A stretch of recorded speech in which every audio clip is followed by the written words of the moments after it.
প্রধানমন্ত্রী হলে দলীয় প্রধানের পদ ছেড়ে দেওয়া, ৫১% কম ভোট পড়লে পুনরায় ভোট গ্রহণ এবং দেশের সব জাতিসত্তার সংস্কৃতি সহ বিভিন্ন বিধান সংবিধানে যুক্ত করার প্রস্তাব দিয়েছেন বিশিষ্টজনেরা।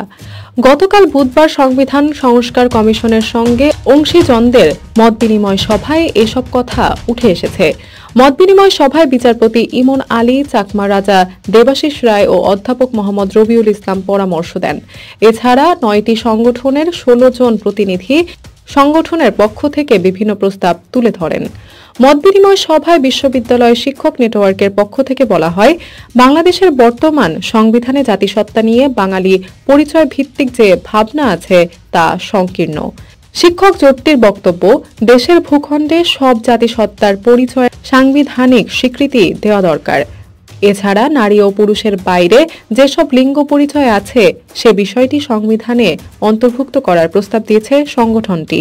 বর্তমান সংবিধানের ৭ খ ধারায় সংবিধান সংশোধন সংক্রান্ত আলোচনা পর্যালোচনাকে অপরাধ হিসেবে চিহ্নিত করার বিষয়টি বাতিলের প্রস্তাব করেছে নেটওয়ার্ক।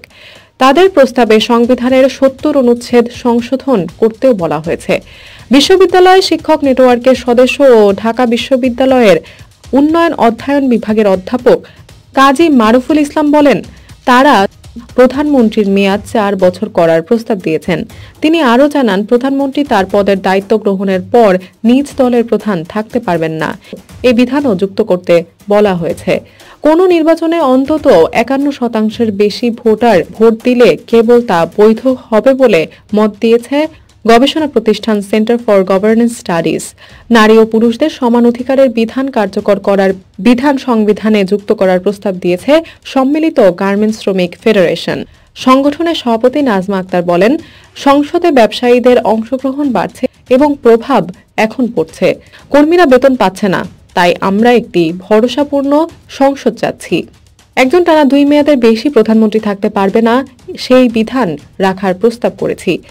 জাতীয় ন্যূনতম মজুরি, দলিত সহ অনানুষ্ঠানিক অর্থনীতিতে যুক্তদের কাজের সমান সুযোগ সুবিধা রাখার জন্য প্রস্তাব করেছি।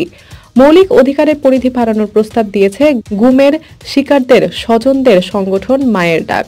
সানজিদা ইসলাম তুলি বলেন, গণতন্ত্র ও মানবাধিকারের জন্য তো সংবিধান সংশোধন বা সংস্কার, বিচার বিভাগ যেন সঠিকভাবে দায়িত্ব পালন করে সেই বিধান রাখার প্রস্তাব করছি।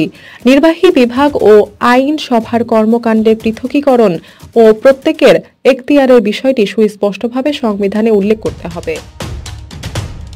দৌলতে এখন স্মরণ, বিডি আর্কাইভ।